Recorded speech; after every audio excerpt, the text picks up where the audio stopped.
So, should we start with Bachelor? Sure. Let's get going in The Bachelor. This is our premiere episode. We had it this Monday for Grant, who is not from Houston, but is currently living in Houston. Mm-hmm. So he's half Houstonian. But it seemed like his parents or his mom lived here too. Yeah. So his mom lives here. His little Ferrari driving in her driveway. What is that? What? Who He has knows? a Ferrari? Do you think that's really his? Well, yeah, I think so. He's Grant. Well, you go first. What's your first impressions of Grant? I mean, I like Grant. I think he seems like a nice guy. I know we talked about how in the last season it was when he was on Bachelorette, he was the type that was giving like all the right answers to where it felt fake. Right. But then I can't remember, but I feel like there was something that happened. Oh, I think it was the drama with the guys that made us come around on him. Yeah, he handled it. Because he was like not getting into it and he like handled it the best out of everybody. Right. I think that's what it was. Okay. But again, watching him again this season, it was kind of back to that like, is he being real or is this like just all for show? And then the song. Yeah. He dropped a song the night before the premiere. Right?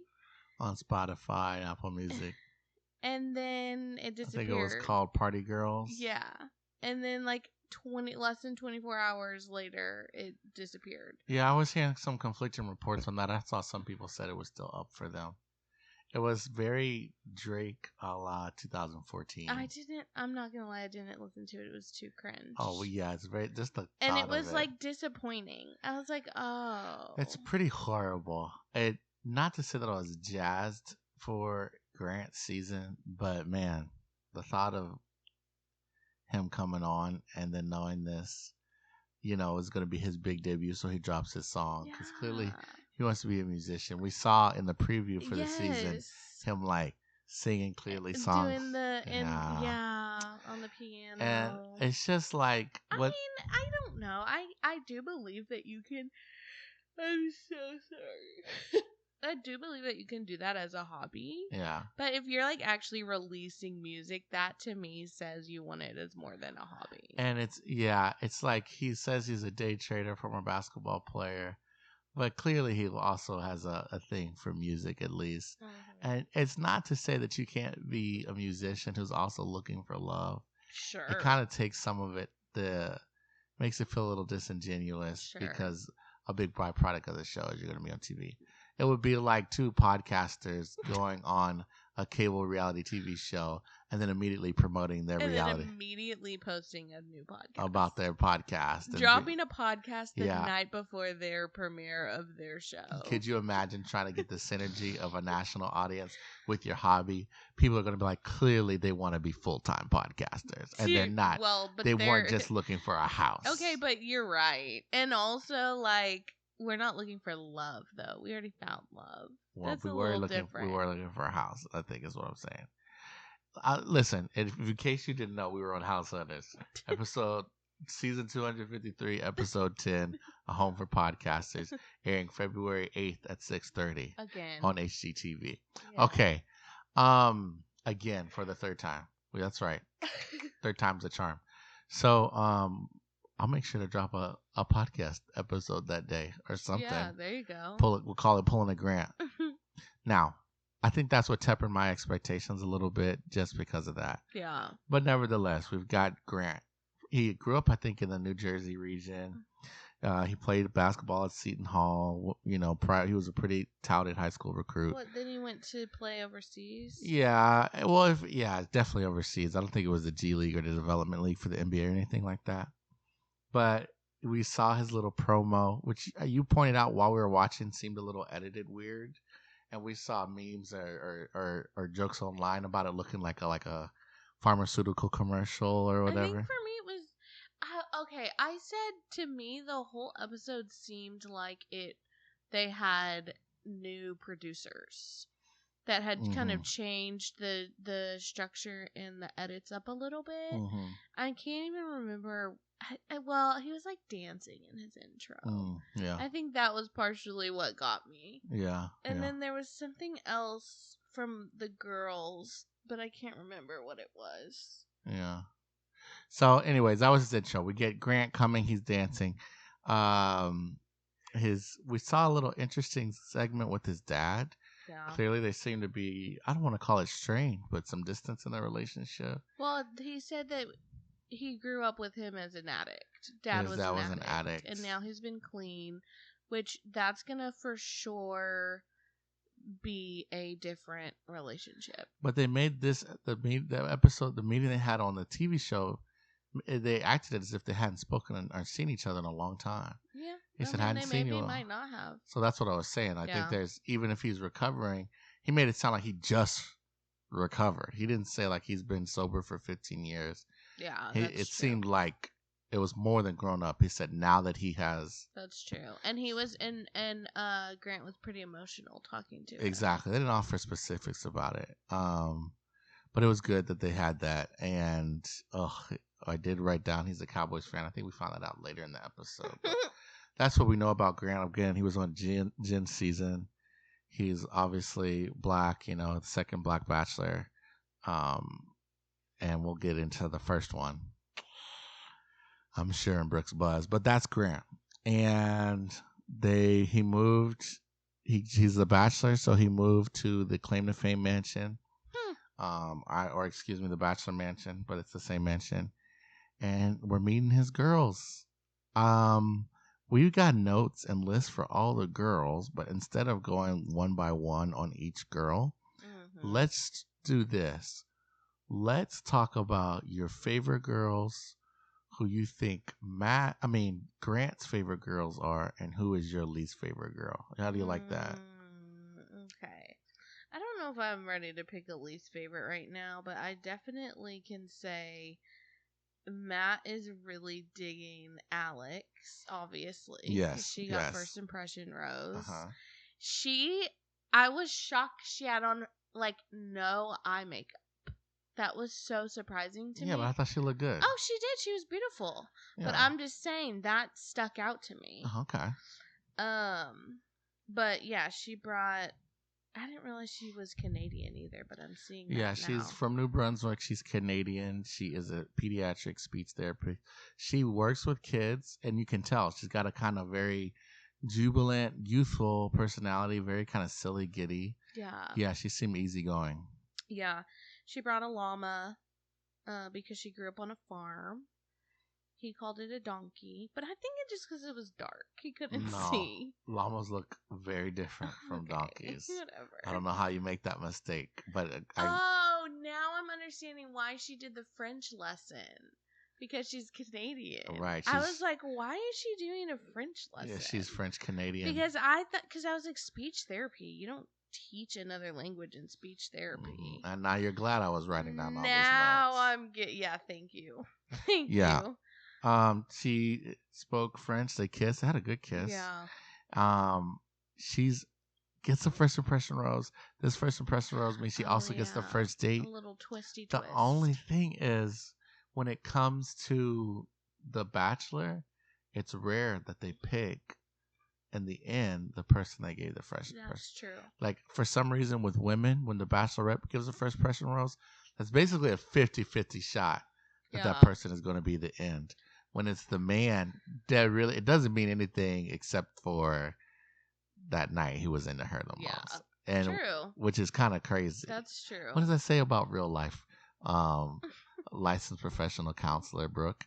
What does it say that women are more likely to get it right on first impression? You can't always trust your first impression if you're a man, I guess. Wow. So you can't trust men. Good to know. I mean... No, men can't trust themselves, is what you're saying. Men can't trust their first impression. Interesting. What do you think my first impression of you was? Oh, well, that's different.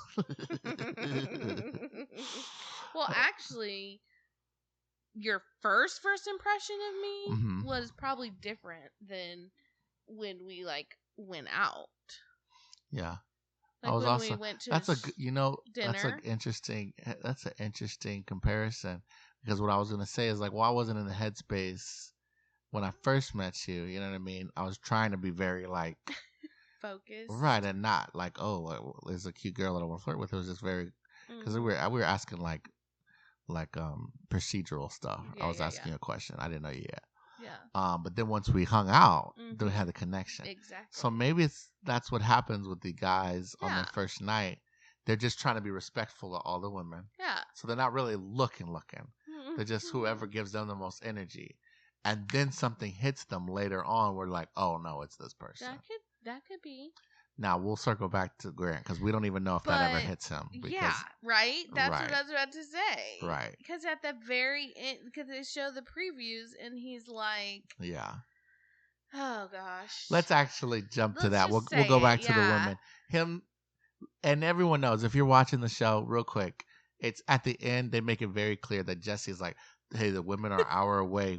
We need to know who you're gonna pick. We need to know who's to send first. Yeah. And he's like, I don't know. And that's after showing 3 minutes of him going, I don't know. It's the day before. I have no clue. Dad, they're coming in. Yeah. And, did you send me the TikTok where the girl was yes. like, listen, if you don't know, it's not me. Yeah. Just let me go. And I said that the same night. Yeah. If whoever he picked is sitting there right now going, huh? Yeah. And me and my dad feel the same way. Shout out my dad. He's always like, we're always saying, if you were on there, even if you had no clue, even if you don't know until Jesse says, I need to pick right now, just pretend. You got to start, not pretend, but you got to start saying, yep, there's only one woman here for me. You got to build the confidence up of your future spouse. I mean, that's fair. I won't deny that. And that's fair. And I think a lot of people do this. Little conspiracy time. I think if they know someone is up here, right? And there's someone who's not, they know they're not the one, but it's still like they have a lot of chemistry and connection with. I think sometimes they send those people home early. So when it gets to the end, it's an easier decision. You've said that before, and they don't have to go like, oh, but what about this person? If you know it's this person and these other people are just also great chemistry with, I think you just got to go, no. This is coming from a strategizer, a game player. Like, not everybody thinks that way, though. I think some do. They just don't admit it. Some probably do. So, okay. Yeah, go ahead. Let's circle back to Alex, though, because did I send you the TikTok of her ex-boyfriend watching her on the show? Well, yeah. Or if you did, I haven't looked at it yet. So I was working hard today. I saw a TikTok where Alex's ex-boyfriend was watching her on the show. Wow. And it was very interesting. Now, was he like, oh yeah, she's like that, or is she like, or what was his he was pretty chill about it. When they showed a clip of her hysterically crying and he busted out laughing.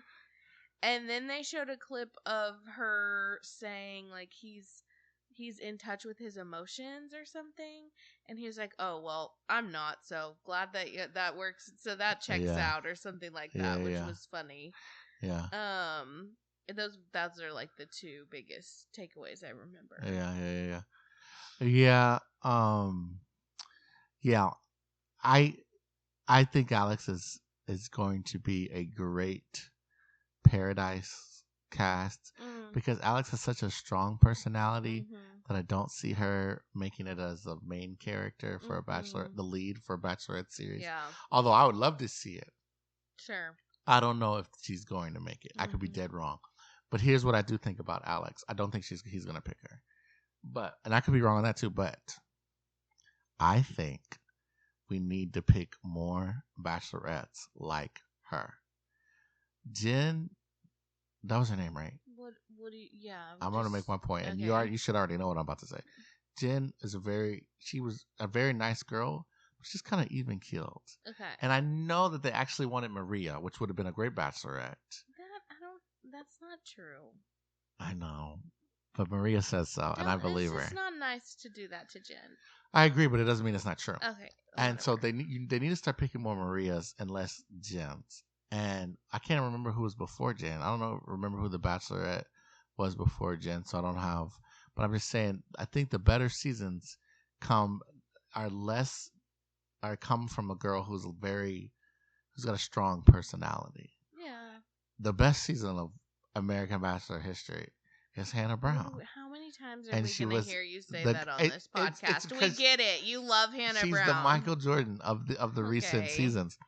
Or excuse me, she's the But how LeBron do you James of the even know recent that season. about Alex already? It's been one night. Well, because she showed more personality in one night than these girls ever will on their their entire TV All careers.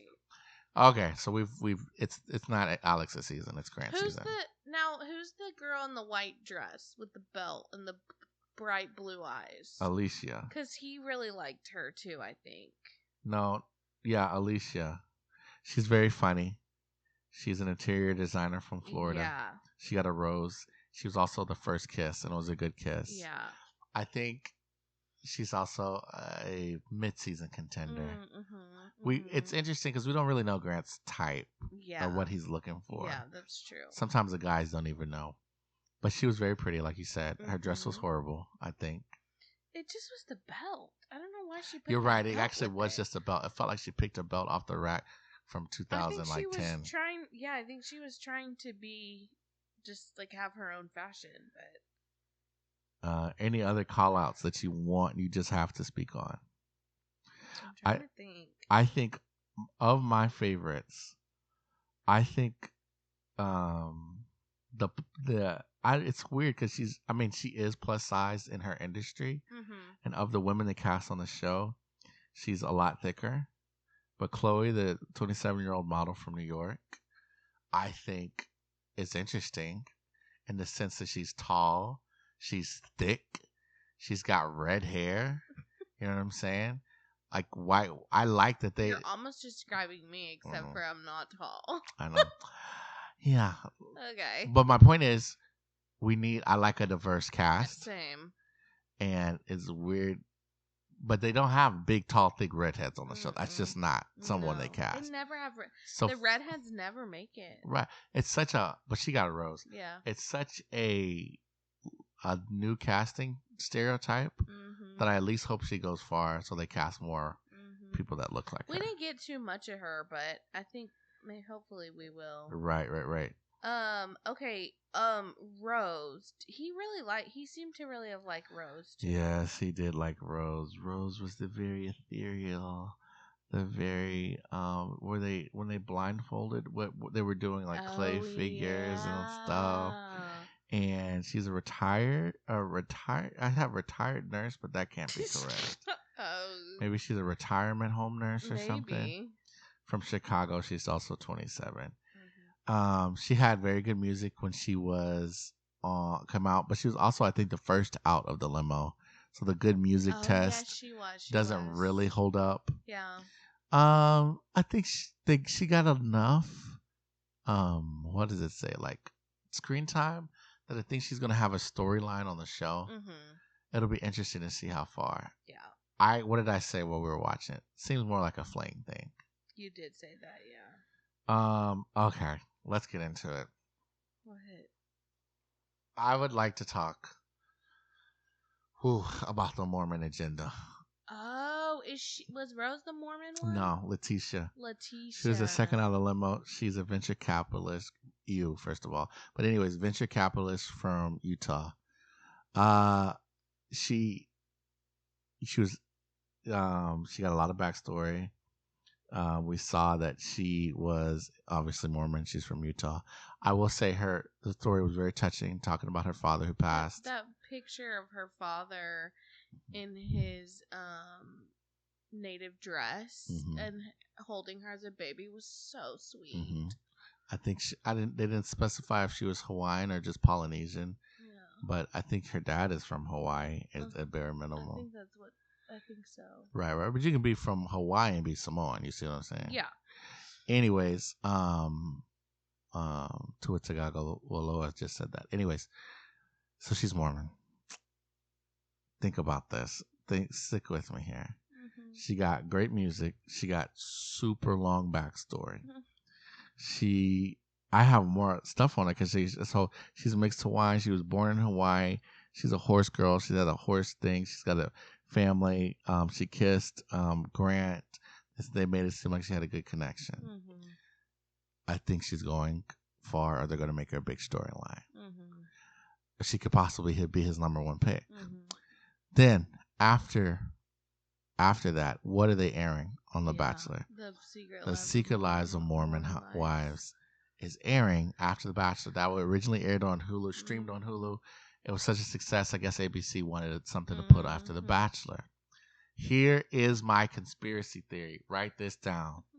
ABC is trying to capture the Mormon market.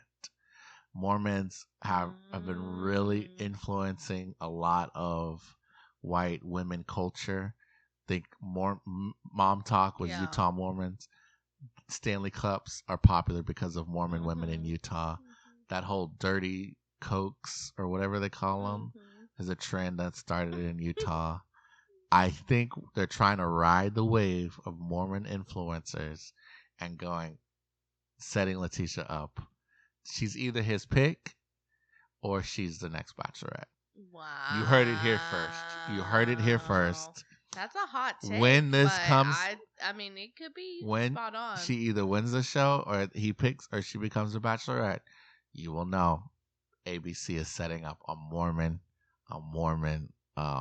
campaign. Interesting. And that's all I'm going to say about that. Okay. You have any thoughts on Letitia? No. I mean, I could see her going pretty far too. Other people that I thought was interesting. I thought Parisha was very funny. I love a good PowerPoint. She did okay, but people were saying that was like so creepy. People who aren't fun. Like, have you ever seen How to Lose a Guy in 10 Days? Mm-hmm. Where she makes a scrapbook of like what their kids would look like, and but that's a movie. Yeah, but she's literally trying to get a guy to dump her in 10 days by being crazy. Right, but I think it was tongue-in-cheek. She literally used horrible AI to do it. I think it shows her humor. I think it's very funny. And if you remember, I thought it was pretty funny too. On How to Lose a Guy in 10 Days, Matthew McConaughey falls in love with her. So it worked. Okay. So anything that she did in that movie, you can't cut because it worked. Okay. Parisa, I hate AI, but I like the use of it in a humorous PowerPoint. She also got backstory. We saw her cap. We saw her rock collections. Yeah. I think she's a character. Does he pick her? Who knows? Yeah. She's going to Paradise for sure, though. Oh, for sure. They wouldn't give her all that if she's not going to Paradise. No. We also got Spanish speaking. Hola mi gente. Oh yeah. Carolina, te vi tirar más fotos de cuando. From Puerto Rico. She also got backstory. Her ex is a DJ. She has a strong family background, and so much that she cried about, just all the intensity. It's night one. It's late. These ladies are liquored up. You know what I mean? She was embarrassed for crying. I don't think it's anything to be embarrassed about. Do you see her going far? She got so much attention night one. Yeah. He seemed to be into her.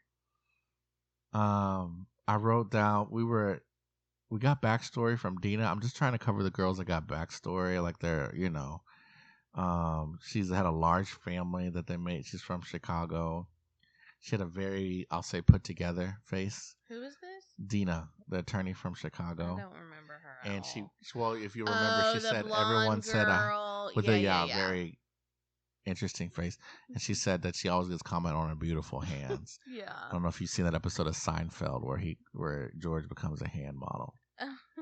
Okay, Radhika went home. I was kind of sad about that. She was our Indian casting. We have to talk about. Okay, there's actually a lot of people we have to talk about. Oh gosh. There's two more I want to bring up. Okay. Bailey Brown, the social media manager from Atlanta, hated it. You weren't into that. It's like we should not be casting people whose job it is to make viral content or become viral on social media. Because that's just like... Because I get that everyone here wants to have a backup career as influencing. I've seen TikToks from all the girls who were let go night one. It's what we did. Yeah. It's literally what you do when you go on reality TV. Fair. But when your job is to do that, I'm like, how can we ever trust that you're not just doing this for the clicks and the follows and the subscribe? Yeah. Follow the people's rose, by the way, people. but we did learn later about it. But the music and some of her conversations was almost giving up, like they were setting her up to be the villain. If you remember, Yes, I it was do just my remember opinion. that. It wasn't like sweet and romantic. It was almost Yeah, kind of like she's here to start trouble. that's fair. And the final girl I want to talk about is Juliana. I thought she was Italian. She seemed funny. I liked that they were given a lot of time. You know, we Oh. got to see her be funny. I'm sure all these women were giving funny comments, but the Mhm. producers made sure to show her giving funny, sarcastic comments. Mhm. He Uh, seemed to like her too. mhm. Mm. She was like, "Oh, he's my man. He's my man."